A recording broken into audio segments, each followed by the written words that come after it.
In this week's video, I'm going to show you 3 ways that the library can help save money without even leaving the house for us frugal foodies and beginner gardeners. And then at the end, I've got a bonus tip that does involve leaving the house, but it's worth it.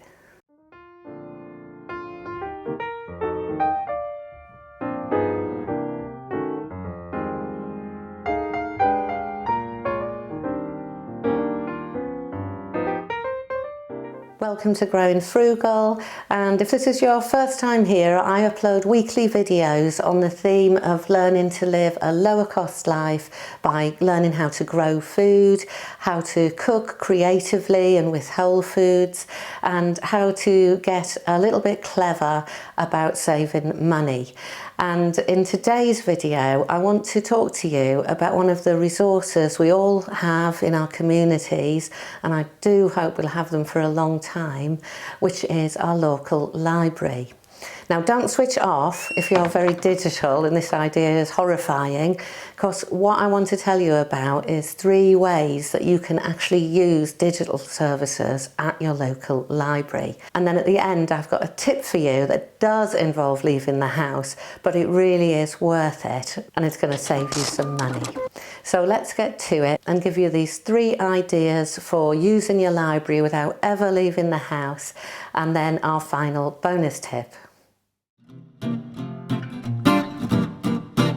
So tip number 1 is to explore the digital apps that your library has and see if they offer digital magazines.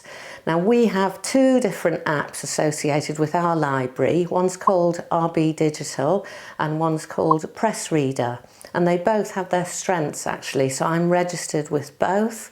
Really simple to register. You just find out from your library which ones that they're signed up for. It's probably on your library's website, and then all you need is your library number and the county or the area where your library is, and then it will recognise your credentials and sign you in. And one of the most amazing money savers about these apps for me is that they are fantastic e-readers. So I find that Press Reader is my favourite for reading magazines, and it also means I can check into newspaper supplements too, such as the Observer Food Monthly here in the UK, which is a fantastic supplement. But also there are all kinds of food magazines in these apps, and that includes things like Olive Magazine. It includes BBC Good Food, and I can just flick through these every month. I can make a note of any recipes or ideas without spending any money whatsoever. It's already prepaid for, if you like, through the taxes we pay to our local councils, so we should be making the most of it. And this magazine app is brilliant. I use it on the iPad, and within the app you can pinch and zoom to make the text a bit bigger. You can go through it. It's a beautiful interface on Press Reader, really quick, and you can also go into text mode. So if you need to see something, focus more on the text than the kind of PDF format, it also has that setting. Absolutely brilliant. So find out from your library if they have digital magazines, and if they say yes, download all of the apps and find the one that suits you. Tip number 2 is to also go into these apps and find out if there are any ebooks related to gardening or related to cooking.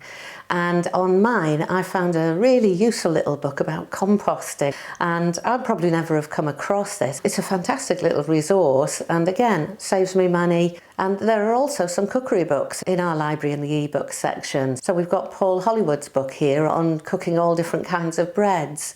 Now, I'm not a huge baker. I use a bread machine mostly, but I do like to make little breads sometimes, especially flat breads and pita breads, the easy stuff. And I don't really want to buy the whole book, so being able to just open up this book in an e-reader and check out the recipes, give them a go, adapt them as I always do, and then they'll probably end up in Paprika app for me when I've adapted them to my taste, and then I've got them and I haven't spent any money whatsoever. They're all just here in the app. So tip number 3 of using your library to save money without leaving the house is to check out the audiobook service at your local library. And these aren't reference books generally, but just to get a bit of inspiration, to hear from other gardeners or cooks about their story, it's really lovely to just plug in, no monthly subscription, and you can just choose whichever book you want and listen to it as you would on any of the paid services. And just in time for Christmas, I've just downloaded Nigel Slater's book called The Christmas Chronicles, because he writes in a kind of diary style, so it's quite nice to listen to actually. And another one I've got on my list is Penelope Lively's book called Life in the Garden. And it's really relaxing to listen to some of these gardeners for instance, she's gardened in London, she's gardened in big spaces, city spaces, and it's great to hear tips and kind of inspiration from somebody who really knows their stuff, especially for us beginners, where everything can get a bit intimidating. So that's tip number 3, see if your library has an audiobook service, no cost to you. So now for the bonus tip. Now, often new books aren't found as eBooks in the library. It tends to be older books, something to do with licensing, I guess.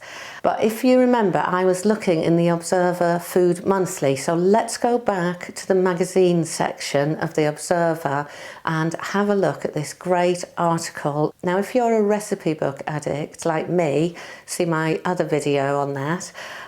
You can spend an awful lot on cookery books and then find that there's 1 or 2 recipes in there, and you didn't really need to spend all that money on the book for 1 or 2 recipes. So one of the things I like to do to save money is that if I see a new cookery book that I want, is to see if I can get hold of it through my local library.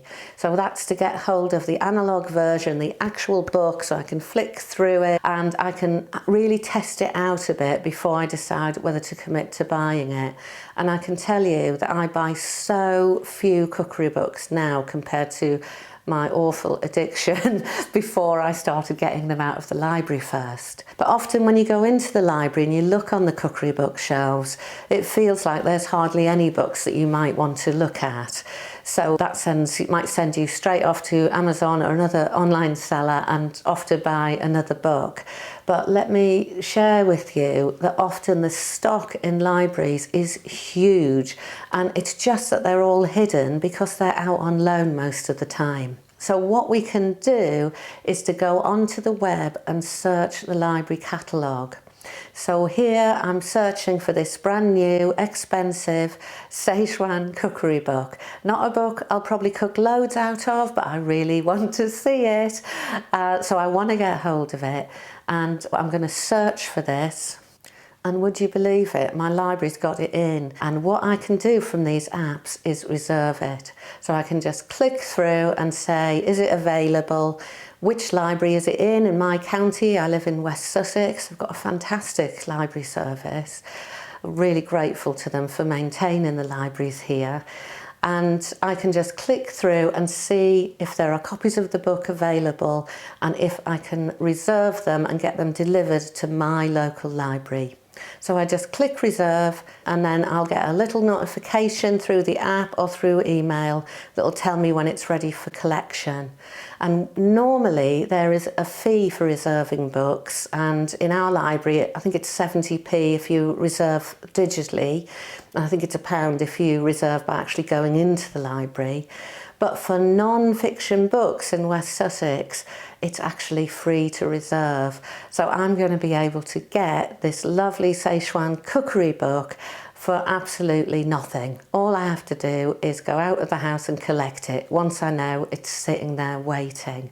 And that is worth a trip to the library.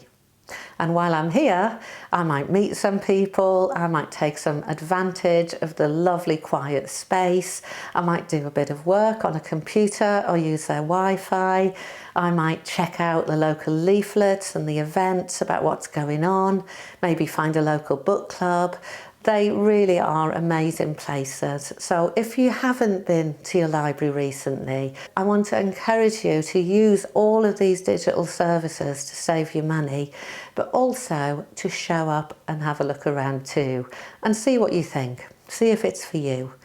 Our library's really ugly from the outside, but when you get indoors, there's a big picture window looking out onto the cemetery with the trees and nature. It's absolutely gorgeous inside. Shh, or it'll get busy. Nobody knows unless you're a library goer. So who knows what is inside yours? Don't be intimidated. Librarians are not like they used to be. I don't find libraries to be super quiet anymore. They want people in there. It's buzzy, there's stuff going on. You don't have to whisper. Give it a go. So I hope that's given you some ideas and you give that a go. I upload videos every week, so do subscribe if you want to get an alert and see my next video. And until then, I'll see you next time.